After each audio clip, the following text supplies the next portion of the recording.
પેલા તો છે ને આજે લાઈવ બધા શાંતિથી સાંભળે ને એના માટે છે ને કોમેન્ટ બંધ કરી દો.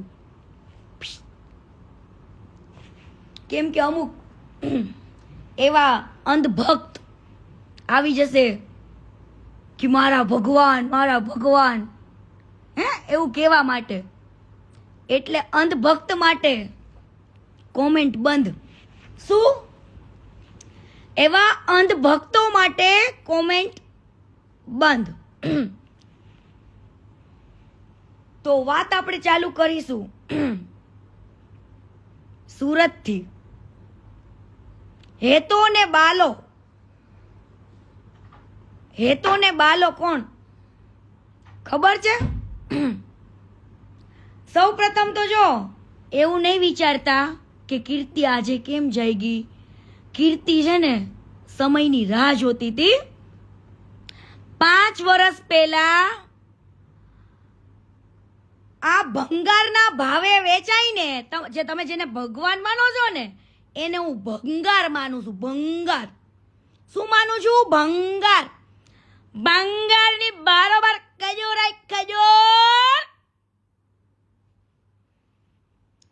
ભંગારની બારોબાર ખજૂર. જે લોકો આને ભગવાન માને છે ને ઈ મારા માટે નહીં, હરેક દીકરીઓ માટે જેની સાથે એને ખોટું કર્યું છે, ગદ્દારી કરી છે, ઈ બધી દીકરીઓ માટે ઈ ભંગાર છે. શું છે? ભંગાર. ભગવાન નહીં. અને જેને ભગવાન માનતા હોય આ લોકો, આને અંધભક્તો, હે એની મારી નાય પણ નથી. તમે અંધભક્તો આંખમાં મસાલો નાખીને આ ભંગારને ભગવાન માનો ને, એમાં કીર્તિ પટેલને કઈ વાંધોય નથી.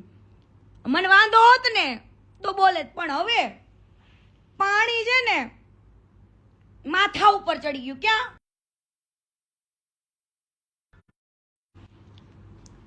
પાણી ક્યાં ચડી ગયું?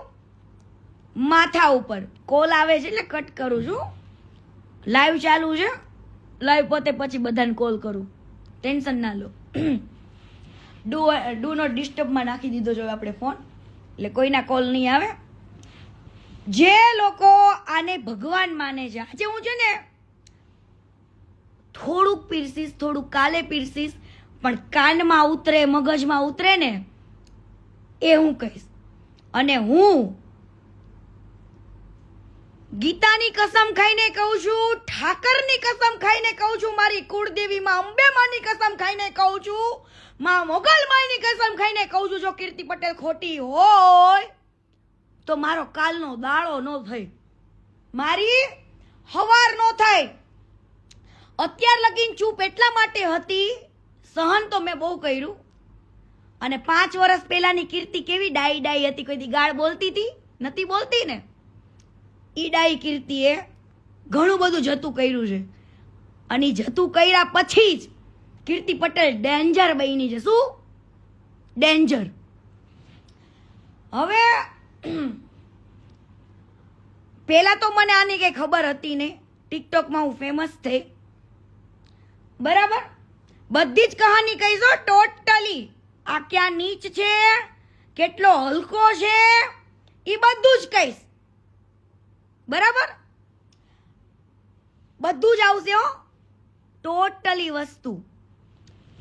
અને રોજ આવશે. એવરી ડે લાઈવ થશે, એવરી ડે.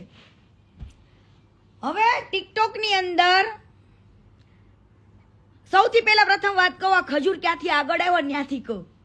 હવે આ ખજૂર છે ને કમલ પાર્કમાં રહેતો હતો, સુરત કમલ પાર્ક. અને તમે જેને ભગવાન કયો છો ને ભંગાર છે, ઈ રાત્રે લોકોના બાઈકોમાંથી પેટ્રોલ ચોરતો હતો, પેટ્રોલ. અને એના જૂના ઇતિહાસો જાણવા હોય તો જાણી લેજો. ચોરીની, મારામારીની એવી બધી જ ફરિયાદો થઈ છે. પેટ્રોલ ચોરતો તો, ચંપલિયા ચોરતો તો, લગનમાં કોકના લગન થતા હોય ને ત્યાંથી ગિફ્ટો ચોરતા હતા. આ હેતો ને બાલો કોણ? આ હેતો ને બાલો ચંપલ ચોર, પેટ્રોલ ચોર, કોકને ત્યાં લગ્ન થતા હોય ત્યાં ગિફ્ટો ચોર, અને ચોરી કરીને એક દિવસ બધા ભાઈબંધો વચ્ચે ઝઘડો થયો તો બરાબર એક છોકરો પાણીમાં પડીને મરી ગયો તો કે મારી નાખવામાં આવ્યો તો આજ દિવસ સુધી કોઈને ખબર પડી નથી. અને આજે પણ ભંગાર તારા જે પિતાશ્રી છે ને જાની દાદા એની આજે પણ રિસ્પેક્ટ કરું, કેમ કે એમના વખાણ બહુ સાંભળ્યા છે માર્કેટમાં. જાની દાદા એવું કહેતા, જાની દાદા ખુદ એવું કહેતા કે આની કરતા પથ્થરા જૈનમાં હોત ને તો સારું હતું. એટલા હરામીના પેટના છે, હરામીના પેટના. રાતોરાત જ્યારે છોકરાઓ મરી ગયો ને ઈ પછી આના ઉપર પોલીસ કેસ ને કેટલું થયું. આને બ્રાહ્મણ સમાજમાં કોઈ વેલ્યુ જ નથી, આની બ્રાહ્મણ સમાજમાં કોઈ વેલ્યુ નથી. જેને તમે ભગવાન માનો છો ને એને હું ભંગારના ભારોભાર માનું છું. ભંગાર, અને હું નહીં, કેટલાય લોકો મારે છે જેટલા એની સાથે કામ કરી ચૂક્યા છે બધા. અને જેને કામના નામે લાવીને જેને ખોટી રીતના યુઝ કર્યો છે, કોમ્પ્રોમાઇઝ કર્યો છે ને, એ બધાની હાયો અડી ગઈ છે આને. હવે આને એની બધાની હાયો અડી ગઈ છે. ટર્ન બાય ટર્ન બધાના કોન્ટેક્ટ થઈ ગયા છે. હવે ટર્ન બાય ટર્ન રોજ આવશે લાઈવમાં. રાતોરાત સુરત છોડવું પડ્યું હતું. આ લોકોને ખૂબ માર્યા હતા અને રાતોરાત સુરત મૂકવું પડ્યું હતું. રાતોરાત કાઢી મૂક્યા હતા અને બારડોલી જઈને એ શિફ્ટ થયા હતા. જાની દાદા એટલે બહુ સારા એવા વ્યક્તિ હતા. એમની વાત થાય ને એટલી ઓછી છે એવા હતા. પણ આ નખોદ ખાડે ને એવા હતા બેઉ. ઈ તો ઇતિહાસ બધા પોલીસ સ્ટેશન ખબર જ છે કે પેટ્રોલ ચોરતા, બધું ચંપલા બ્રાન્ડ બધાના ચોરી લેતા, ગિફ્ટો ચોરતા, મારામારીઓ કરતા, ગુંડાગીરી કરતા. એ બધા છે જ ઇતિહાસો, એમાં કઈ નવાઈ નથી. કદાચ બીજી જગ્યાએ તારી વેલ્યુ હશે પણ તારા સમાજમાં ને મારા સુરતમાં તારી આટલી વેલ્યુ નથી, બધા જાણે જ છે. હા, અને ચોરી કરીને ઈ બહુ મોટી વાત નથી. હાલ ભાઈ તે તારી મજબૂરીમાં ચોરી કરી હશે, પેટ્રોલની જે તે કરે, લગ્નમાં ગિફ્ટો ચોરવાની, પૈસાની, બધી જ બરાબર. તારી મજબૂરી હશે નાનપણમાં કે તારી જવાનીમાં. તું તો અત્યારે ગઈઢો ડોહો છું, હું છું ડોહો. હા, એટલે કદાચ ચોરી કરવી ને એ વસ્તુ સાઈડમાં રાખી દો. હા, ચોરી કરી કદાચ સાઈડમાં રાખી દો. હવે આ વ્યક્તિ જતા રહ્યા બારડોલી ગયા અને પછી એ ત્યાં આગળ સેટલ થયા. આ બે ભાઈઓ મુંબઈ ગયા ફિલ્મ સિટીમાં કામ કરતા. ફિલ્મ સિટીમાં કામ કરતા અને ઓલી છતરીઓ પકડતા ને, છતરીઓ ને ઓલા શેડ ને ઓલા હીરો હિરોઈન જે ખાવું પીવું હોય લાવી દે, નોકરી તરીકે કામ કરતા ત્યાં આગળ ફિલ્મ સિટીમાં. હું ખુદ ગયેલું છે આ લોકો હારે ફિલ્મ સિટીમાં. બરાબર, એવા કામ કરતા. ન્યાય કેટલાય ગોડાડા કરેલા છે આ લોકોએ. ફિલ્મ સિટીમાં પણ આમને કાઢી મૂક્યા હતા. બરાબર, ત્યાં આગળ મુંબઈથી આને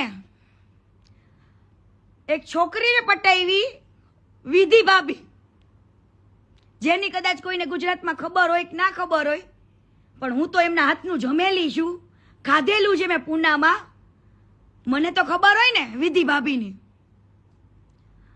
વિધિ ભાભી આ ખજૂર ભંગારના ભારોભારની ધર્મપત્ની. આ ખજૂરે એમની સાથે લવ મેરેજ કર્યા હતા. શું? વિધિ ભાભી જોડે લવ મેરેજ કર્યા હતા મુંબઈમાં, જ્યારે ફિલ્મ સિટીમાં કામ કરતા હતા.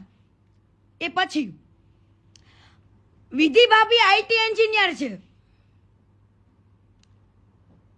વિધિ ભાભી આઈટી એન્જિનિયર છે અને પૂનામાં રહેતા હતા. એ પૂનાવાળા ઘરે પણ હું જઈ આવેલી છું અને એમના હાથનું મેં જમેલી પણ છું, ભાભીના હાથનું.